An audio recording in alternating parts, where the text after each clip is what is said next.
decorrência dessa impossibilidade, papai pede perdão, eu vou aproveitar hoje e ministrar. Sei que ninguém está com a revista, eu sei disso, mas vou aproveitar e ministrar a última lição. Lição que não seria ministrada em razão de quê? Em razão de que coincidiu a última lição com o Congresso de Senhoras. Foi extraordinário, né, irmãos? Que momento glorioso! Que momento glorioso! Nós estamos 3 dias após o Congresso e a gente ainda está se deliciando com tudo aquilo que aconteceu, né? Então vou aproveitar. E a falta da revista não me trará prejuízo algum. Prometo de todo o coração. Não me trará prejuízo. Abra junto comigo no Salmo de número 116. Abra comigo no Salmo de número 116. Tá bom? Então, com certeza, quarta-feira que vem, papai retoma o estudo bíblico e a gente continua crescendo na presença do Senhor Jesus. Glória a Deus. Tentarei fazer o máximo, para que o descontentamento seja o mínimo. Prometo aos irmãos, tá bom? Glória a Deus.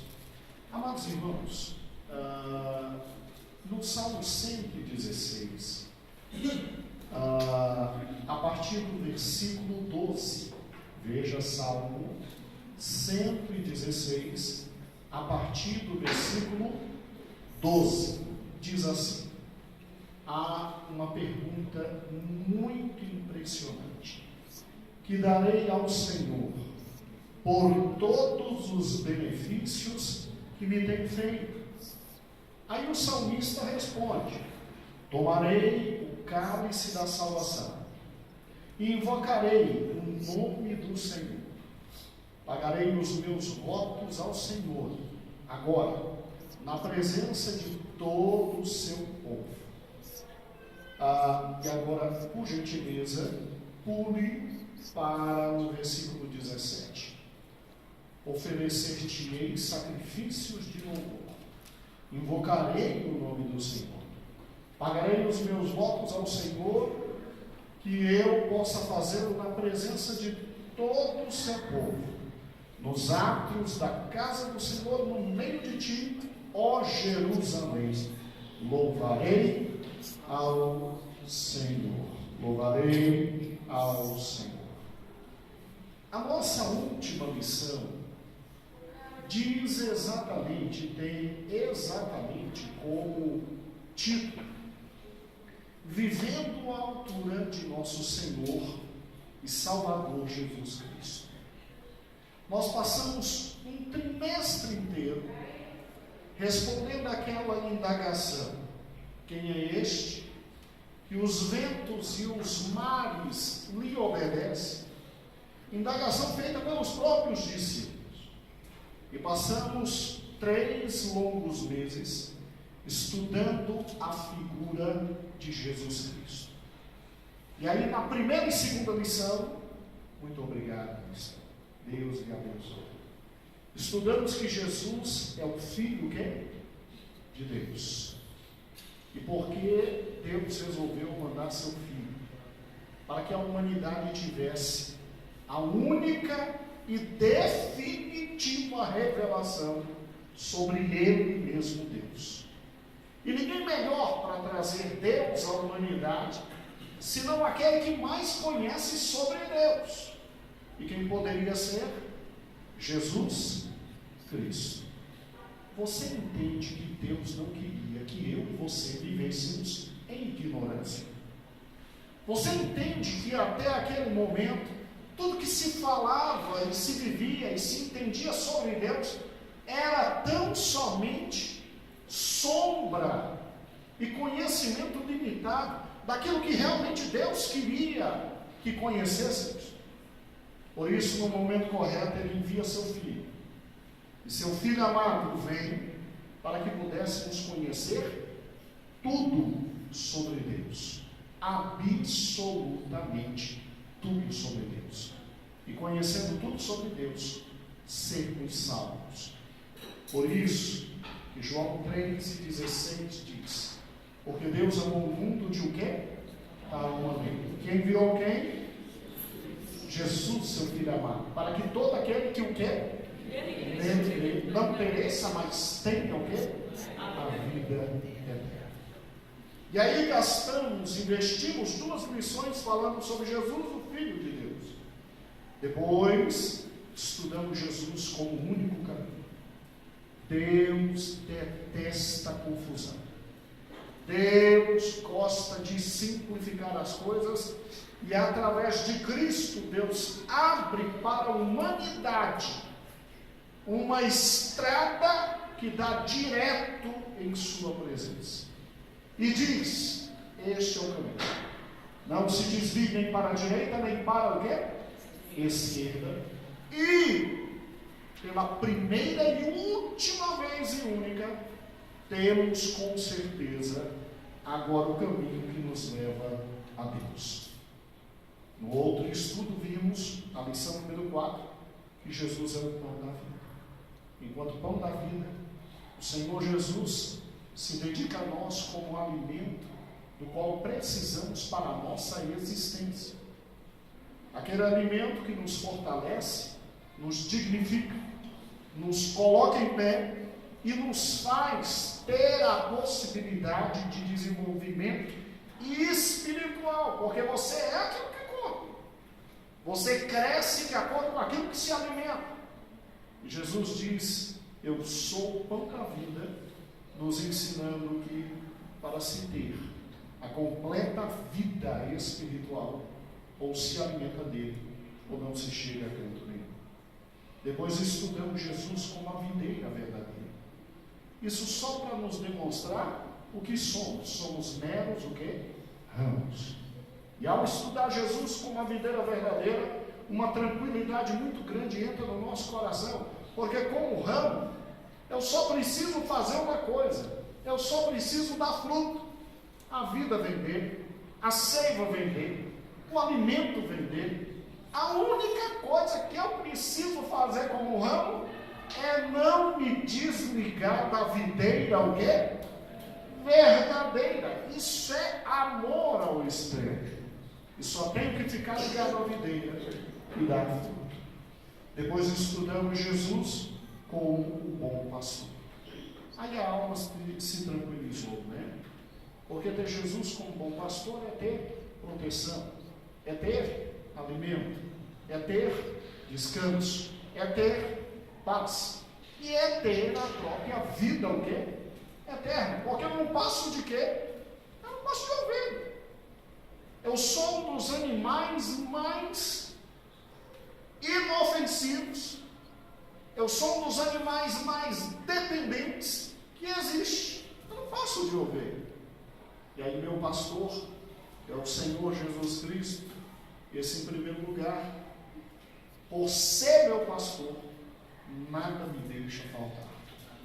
Me leva às águas de descanso, me faz deitar em verdes pastos, me guia às águas de tranquilidade, refrigera a minha alma, unge minha cabeça com óleo, de tal forma que o cálice transborda. E em decorrência de estar eternamente no caminho com Ele, justiça e misericórdia me cercam até eternamente habitar na casa aonde serei eternamente protegido por Ele. Olha que fantástico, né?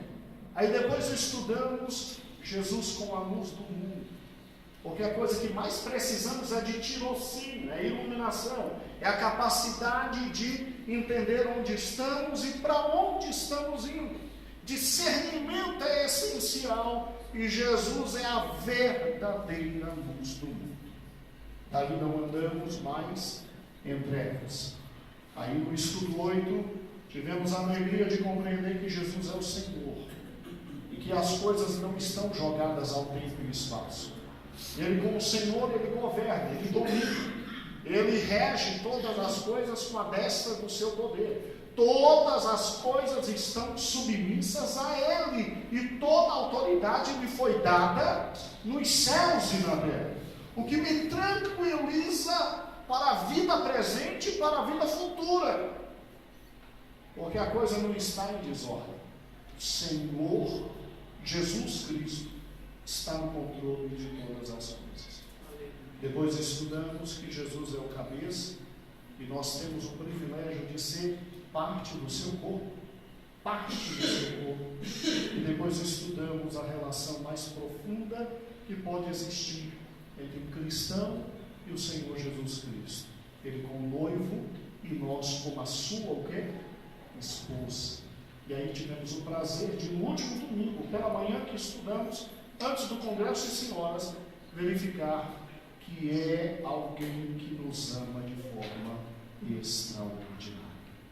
E aí é óbvio que uma revista de escola dominical como essa só poderia terminar com a indagação: já que eu tenho tudo isso manifesto em Cristo, produto do amor de Deus, como é que eu vivo? Como é que eu vivo à altura deste meu Senhor e deste meu Salvador? Como é que se vive à altura dele? Daí só há uma forma de se responder. Está no Salmo 116, quando o próprio salmista, ele faz de forma bem mais simples a mesma indagação que está aqui: que darei eu ao Senhor por todos os benefícios que me tem feito? Irmãos, Cristo é muito mais do que pensávamos. Cristo é extremamente mais do que sonhávamos. Cristo é muito mais do que imaginávamos. Se Cristo fosse tão somente aquele que nos trouxesse a revelação sobre Deus, e fosse tão somente o caminho a Deus, nós já estaríamos mais do que felizes. Mas Ele é muito mais. Ele é muito mais. Ele consegue ser exatamente tudo aquilo que eu, enquanto humanidade, preciso. É tudo aquilo e bem mais do que eu necessito. Como é que se vive após se entender tão grande Deus como esse e seu eterno amor por cada um de nós? Bem, o salmista nos dá alguns conceitos. Isso aqui é uma posição pessoal do salmista. Talvez não seja a minha posição, talvez não seja a sua. Mas você tem alguém que no Velho Testamento, enquanto Cristo ainda era sombra, ele não era a realidade. Você tem no Velho Testamento Cristo enquanto aquele que viria. Cristo enquanto aquele que ainda se manifestaria. Um salmo como esse foi escrito uma média de 800, 700 anos antes de Cristo. Então, o salmista, refletindo naquilo que Cristo viria a ser, e entendendo o que Cristo já fazia por eles, o Senhor Deus, o salmista disse assim: não sei quanto à posição dos outros, mas eu, em relação a todos os benefícios que o Senhor me tem feito, eu em primeiro lugar vou tomar o cálice da salvação. O que é o cálice da salvação? Obviamente, para mim e para você, o cálice da salvação, essa expressão não é tão moderna e corriqueira como era na época do salmista. Mas o salmista sabia muito bem o que estava falando. O cálice da salvação era aquele primeiro cálice que se tomava na noite da comemoração da fuga do Egito. Em razão de Deus ter libertado o povo de Israel da escravidão, Deus tinha estabelecido a Páscoa. A Páscoa é uma festa judaica. Ela não é cristã, é judaica. E nesta Páscoa, nesta festa, algumas atitudes deveriam ser tomadas. Uma delas é: tome o cálice da salvação. O cálice da salvação era exatamente aquele primeiro cálice de vinho que o judeu tomava e se alegrava em razão de ter sido salvo da escravidão. Então o salmista dizia: olha, eu vou tomar o cálice da salvação. Ele estava dizendo: eu, em razão de tudo que Deus tem me feito, eu vou viver uma vida de felicidade. Eu vou viver uma vida de quê? Contentamento. Eu vou viver uma vida de extrema alegria. Irmãos, o cristianismo nunca combinou com vida pautada a todo momento com choro. Irmãos, o cristão, ele não tem a cara fechada. O próprio Senhor Jesus Cristo diz que a nossa face representa exatamente o que está aqui dentro do nosso quê? Coração. O que está dentro do coração. Então, o cristão é alguém que tem que viver em alegria. A gente tem uma harpa cristã. A gente tem um conjunto de hinos de adoração. A gente termina uma festa, daqui 2, 3 meses tem outra festa. E daqui 2, 3 meses tem outra festa. Não que estejamos nos distraindo, mas é que não falta motivo para o cristão se alegrar na presença o quê? De Deus. A irmã Ermita não está aqui conosco. Ela está morando agora com os filhos, porque está bem velhinha. E é óbvio, os filhos trouxeram para perto para cuidar. Mas a irmã Ermita, no seu testemunho, ela disse, eu me lembro perfeitamente disso, ela disse que era católica, apostólica, romana, e daquelas que dizia que não ia deixar o catolicismo, porque nasceu e ia morrer lá, né? Sem nenhum problema, era a opção de vida dela. Mas ela ouvia os crentes que estavam do lado da casa dela sempre cantarem, sempre se alegrarem, sempre um hino de louvor, e sempre disco. Na época não tinha CD, na época era aquele bolachão enorme, né? Sempre disco na vitrola e sorrindo. Um dia ela perguntou para o vizinho que estava do lado: vocês não têm problema não? O vizinho disse: não, nós temos. A gente tem que pagar imposto de renda, a gente tem que pagar IPVA, a gente tem que pagar IPTU. Pode ficar tranquilo, a gente tem a mesma limitação que vocês têm. Alguns de nós têm problema de vista, alguns de nós não conseguem andar, alguns de nós têm problemas financeiros absolutamente sérios, muitos de nós pagam aluguel. Aí ela perguntou: mas por que vocês estão rindo? E por que vivem se alegrando? Por uma razão simples: Jesus. Irmãos, depois de terminar uma revista como essa, irmão, o que é que vai fazer na vida da gente a gente chorar, gente? O que é que vai fazer na vida da gente a gente se lamentar, meus irmãos?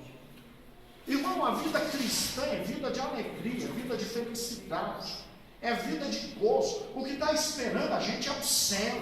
O que está esperando a gente é a vida eterna. O que temos em nosso pastor é muito mais do que nos falta no dia a dia. É muito mais do que nos falta no dia a dia. Se hoje um de nós passar para a eternidade, amanhã todos nós estaremos aqui chorando, em razão da falta que fará, mas estaremos também felizes, porque nada mais atinge, está na vida eterna, receberá a coroa da justiça, terá acesso à árvore da vida, viverá eternamente com Deus. Irmãos, a vida cristã é vida de quê? De alegria. Como é que se vive? À luz de entender tudo que é Jesus Cristo. Se vive com um sorriso daqui até aqui, porque o nosso Senhor Jesus Cristo merece de nós esse tipo de atitude. Se quem no Velho Testamento ainda não tinha a dimensão completa e absoluta de Cristo, já vivia sorrindo e se alegrando. Irmãos, eu e você que já recebemos, é a promessa do Espírito Santo, que já temos até o Espírito Santo da verdade que mora em nós, que foi nos dado como um selo, como um mediador da nossa salvação, selo da nossa salvação por Cristo. Cristo chegou e disse: ó, não vou deixar vocês órfãos. Eu vim como Consolador, mas eu vou pedir ao Pai, e o Pai vai enviar para vocês outro Consolador. Irmãos, a vida do cristão é vida de quê? De alegria. Segunda atitude do salmista. Ele, além de tomar o cálice da salvação, ele diz: invocarei o nome do Senhor. Para você entender a questão do invocar o nome do Senhor, eu preciso que você volte rapidamente comigo. É bem rápido. Em Gênesis capítulo 4. O que significa essa história de invocar o nome do Senhor? Gênesis capítulo 4.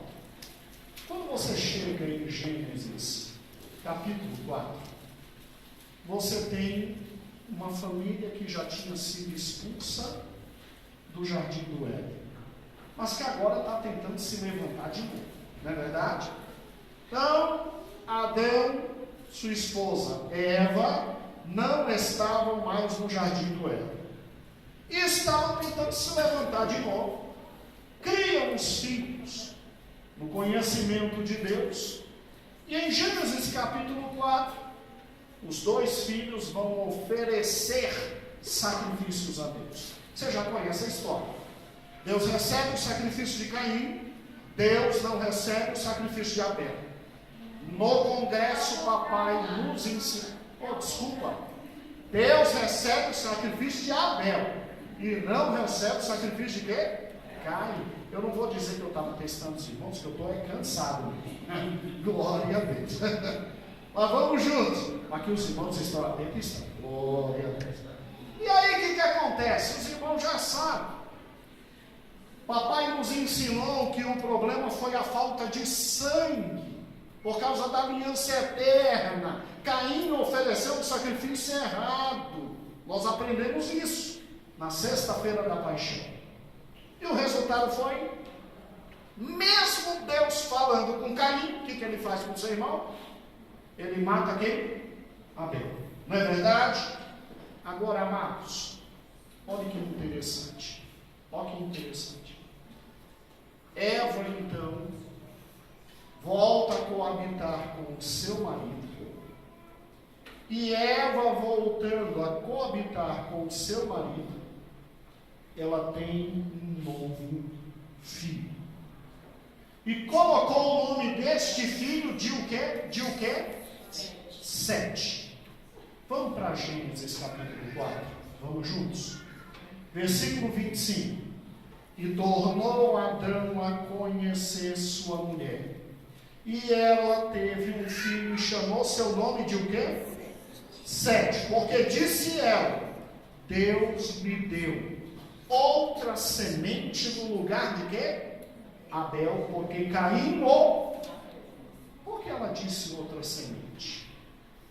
Você já observou que em Gênesis 3 e 15, Deus fala com a serpente e diz assim para a serpente: eu porei inimizade entre ti e a mulher, e entre a tua semente e a sua semente. Esta te ferirá a cabeça, e tu lhe ferirás o quê? Olha que interessante. Eva ouviu. E ela sabia que ia dela vir uma semente que esmagaria a cabeça de quem? De quem? Feriria a cabeça de quem? Da serpente. E Eva, confiante, creu na palavra do Senhor de tal forma que em Gênesis capítulo 4, ela diz assim, versículo 1: e conheceu Adão a Eva, sua mulher, e ela concebeu e teve Caim, e olha o que ela diz: alcancei do Senhor um quê? Ela diz assim: olha, o Senhor me abençoou. Ela estava diretamente ou indiretamente dizendo: será que este é a semente que Deus prometeu em Gênesis 3 e 15? E isso estava tanto no coração dela que ela viu que não era Caim a semente. Porque as obras de Caim eram piores que as obras de Adão. Caim mata seu irmão. Então ela identificou a semente viria de Abel. Só que Abel está morto. E agora, com o nascimento de Sete, ela diz: Deus me deu uma semente no lugar de quê? De quê? Abel. Ela acreditava que de Sete viria aquele que esmagaria a cabeça da o quê? Da o quê? Serpente. E olha que interessante. Você olha para a descendência de Sete e você tem no versículo 26 o seguinte. Gênesis 4 e 26. E a Sete também nasceu um filho, e chamou seu nome de o quê? Enos. Escute agora. Então, se começou a invocar o nome de quem? Olha que interessante. Se começou a invocar o nome de um Senhor. Porque o salmista, volte para o Salmo 116, versículo 13. Porque o salmista diz que além de tomar o cálice da salvação, ela invocará o nome do Senhor. Porque no neto de Adão teve um filho chamado o quê? Sete. E um neto chamado o quê? Enos. E a partir de Enos se começou a invocar o nome de quem? Do Senhor. No neto de Adão, o homem passa a ter a seguinte noção: dependo de Deus, preciso de Deus, tenho necessidade de Deus. E o homem passou a invocar, buscar, clamar por Deus. O que o salmista está dizendo? Em decorrência de tudo que o Senhor fez por mim, eu vou viver uma vida de alegria. Eu não vou me podar da alegria, porque eu tenho um motivo para ser alegre. Mas eu vou viver uma vida de responsabilidade também. Não é alegria irresponsável, é responsabilidade. Eu vou viver uma vida de dependência do Senhor. Eu vou invocar o nome do Senhor. Eu vou me colocar em posição de submissão. Eu vou me colocar em posição de dependência. Eu vou me colocar em posição de absoluta cabeça baixa perante Ele que faz tudo por mim. Amados, um grande perigo de estar no momento da felicidade é acreditar que tudo que vem dela é perfeito. Tome cuidado com isso. O caminho da felicidade às vezes é escorregadio. A gente tem que se alegrar por tudo que é o Senhor Jesus Cristo em nós, mas não tem que se esquecer que Ele é Senhor. Ele é o cabeça, eu sou o corpo. Ele é Senhor e eu sou servo. Ele é pastor, eu não passo de ovelha. Ele é a videira verdadeira, eu não passo de quê? Ramo. Então é óbvio, eu vou viver invocando o nome do Senhor, eu vou viver em submissão, eu vou viver em devoção a Ele, eu vou viver com vida responsável, eu vou viver entendendo que existe um Senhor e invoco, porque dele dependo e dependo muito. Quem diz isso? Alguém que não tinha visto o Senhor. Quem diz isso? Alguém que não tinha conhecido Jesus Cristo em pessoa e que não tinha toda a revelação que nós tivemos esse trimestre. Se alguém como o salmista diz: eu vou viver em alegria por tudo que o Senhor me fez, mas eu vou viver com submissão e responsabilidade por tudo que Ele me fez, e eu e você, que conhecemos o Senhor por completo, E já tivemos a revelação completa de Jesus Cristo na sua palavra. Que não temos parte, como no Velho Testamento eles tinham em sombra. A gente tem absolutamente tudo. Irmãos, a gente tem motivo para viver sorrindo manhã, tarde e noite. Mas a gente também tem motivo para viver de joelhos aos pés do Senhor Jesus, manhã, tarde e noite. O salmista ainda diz que darei ao Senhor por seus benefícios, além de tomar o cálice da salvação, e além de invocar o nome dele, eu vou pagar meus votos. Tudo que eu prometi para ele, eu vou fazer. Vou pagar meus votos diante de toda a congregação. Vou pagar meus votos na presença de todo o povo dele. Vou pagar meus votos na presença de todos os homens de Deus. Eu vou pagar meus votos nos átrios da casa do Senhor. Eu vou pagar meus votos. O que é pagar os votos? Pagar os votos não é dívida. Pagar os votos é gratidão. Olhe para mim. Olhe para mim, meu irmão. Você consegue acrescentar alguma coisa a Cristo? Meu irmão, o meu dinheiro e o seu dinheiro são o quê perante Cristo? Ele é só dono de tudo. A minha alegria e a sua alegria são o quê perante Ele? O meu louvor e o seu louvor representam o quê diante daquele que o universo o adora manhã, tarde e noite?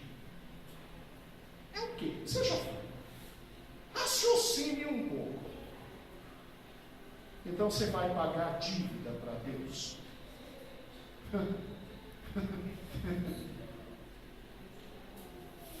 Você vai oferecer a Ele gratidão.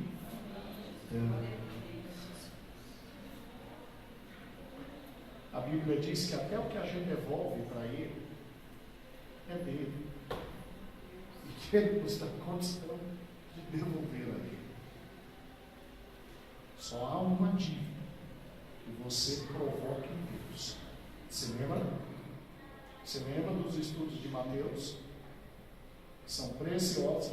Eu sei que você estava aqui para ouvir papai. É como eu disse desde o início. Eu estou tão chateado com você. Eu estava aqui para ouvir papai. Mas ele não pôde estar hoje aqui. Presta atenção.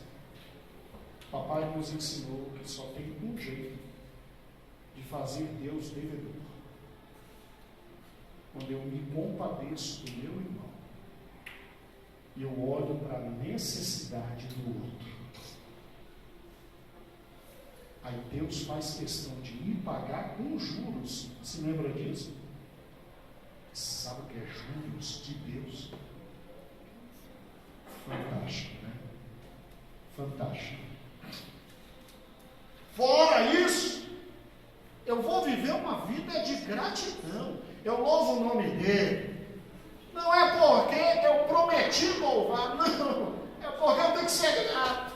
Eu entrego a Ele é porque eu tenho que ser grato. Eu me dedico a Ele é porque eu tenho que ser grato.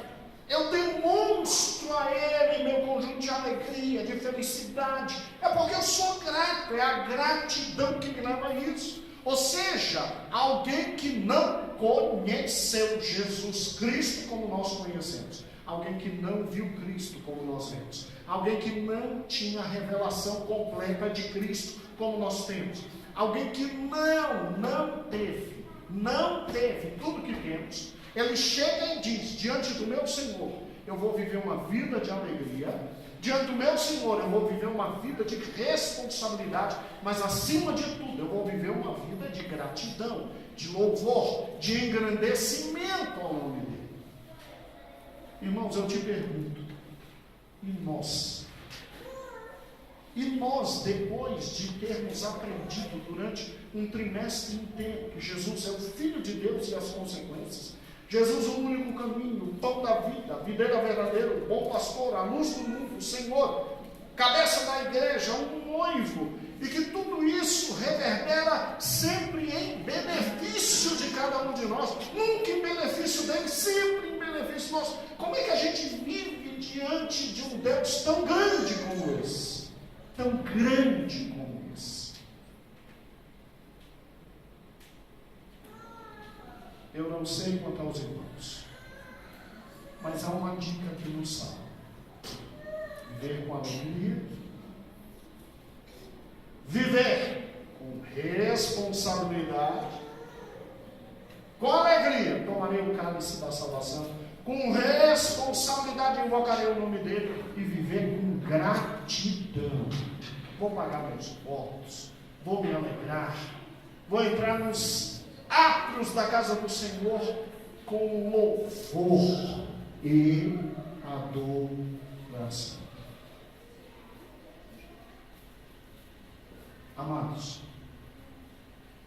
eu quero somente agora ler um pequeno ponto. É lógico que os irmãos não vão acompanhar, ninguém estava sabendo que hoje daríamos a última lição da nossa revista.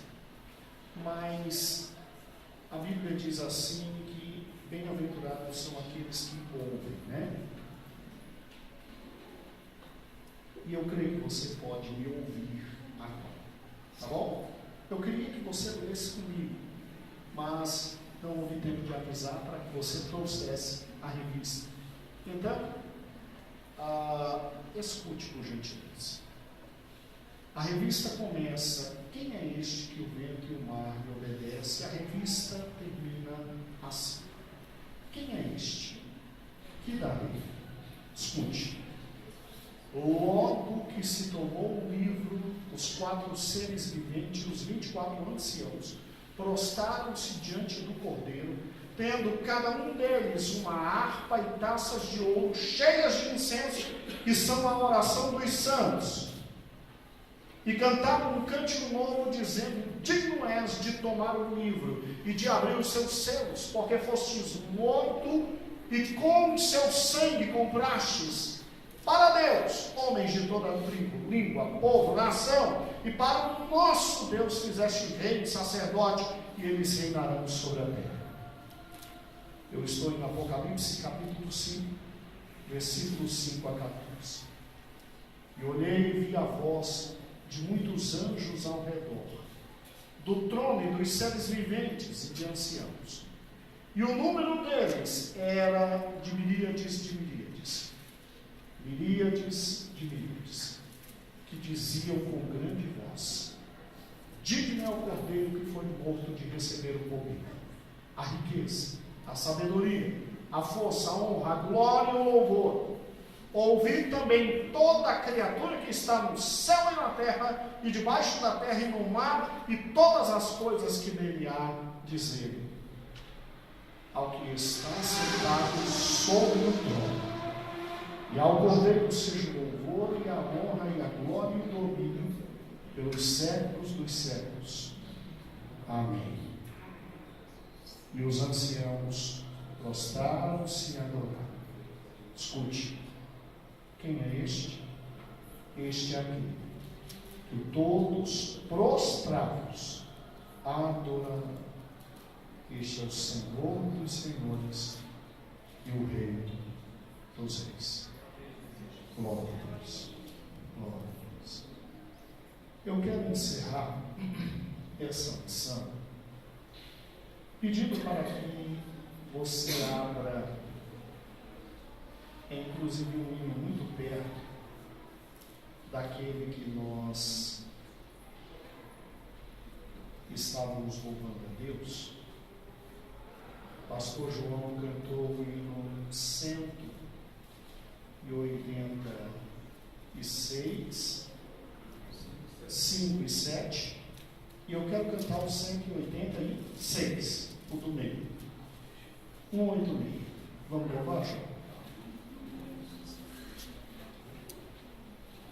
186 diz como nós devemos nos posicionar diante de um Cristo tão maravilhoso.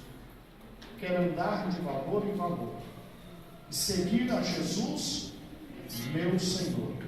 Quer que um dia receba no céu a coroa que me dará Deus.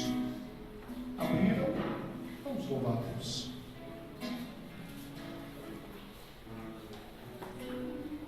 Pela fé que uma vez me foi dada, para seguir o Cordeiro de Deus, pela graça de Deus enviada, andarei com amor para o céu. Quero andar de valor em valor e seguir a Jesus, meu Senhor. Até que um dia receba do céu a coroa que me dará Deus. E eu quero vestir a armadura pra lutar com coragem e valor, pois aqui a peleja é dura contra as hostes do vil tentador. Quero andar de valor em valor e seguir a Jesus, meu Senhor. Até que um dia receba do céu a coroa que me dará Deus.